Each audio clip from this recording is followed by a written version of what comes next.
Start your day with Dr. E. Start your day. You're gonna start it. You're gonna start it. Start your day with Dr. A. Start your day. You're gonna start it. Good morning and welcome to Start Your Day with Dr. A 5-minute inspirational to get your day off to an amazing start.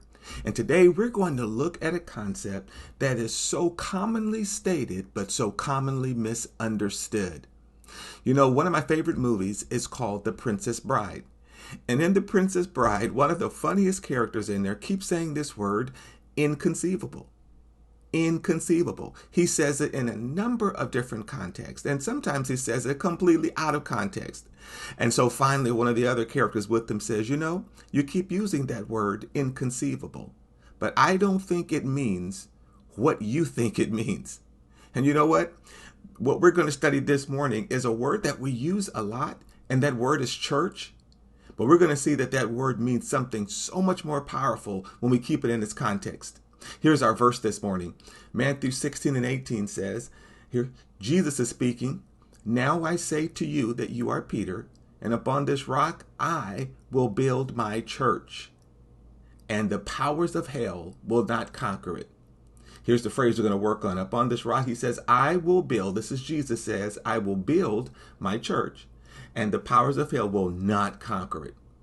You know, the word church that Jesus used in Greek really is the word ekklesia. See, this morning you're going to learn some Greek as well as be inspired. The word is ekklesia. And the reason that we're going to study that word is because the word ekklesia means an assembly of people. It always means people. So when Jesus says, I will build my church, he was not talking about a building. He was not talking about a worship service, although those are both things that the assembly, that the ecclesia will do. But the ecclesia is people. The ecclesia is you and I.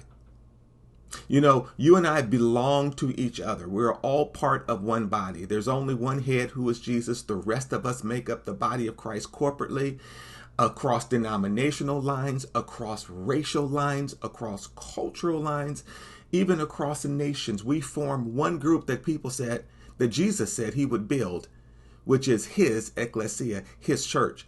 Again, here's why this is powerful. He promised to build his church. And since the church is you and I, that means Jesus promises to build us. You know, one of the greatest things you're doing for yourself is taking a little time each day to continue to add and partner with Jesus in growing, because as you know, growth happens daily, not in one day.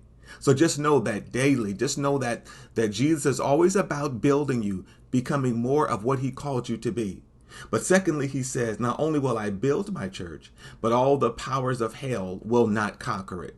Whatever you have been promised by God, I want you to have this in your mind, that you will not be defeated, that you will not be conquered, because Jesus says his church. Now, again, that's why it's important to recognize it as people and not a building and not a service.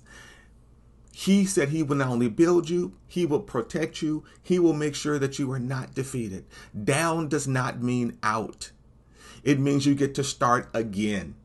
All right. Here is your call to action today. I want you to commit again to yourself, and you're going to partner with Jesus as he continues to build you, as you continue to grow. And that also that any areas of your life you thought you were going to give up on or you had quit, I want you to get back on that horse and do it again. Because he says he will build you and nothing will conquer you. You know what? If you would like more free spiritual coaching and inspiration, just join us at our Facebook group, or you can also join us at inbetweenfamily.org, our site. See you next time on Start Your Day with Dr. A.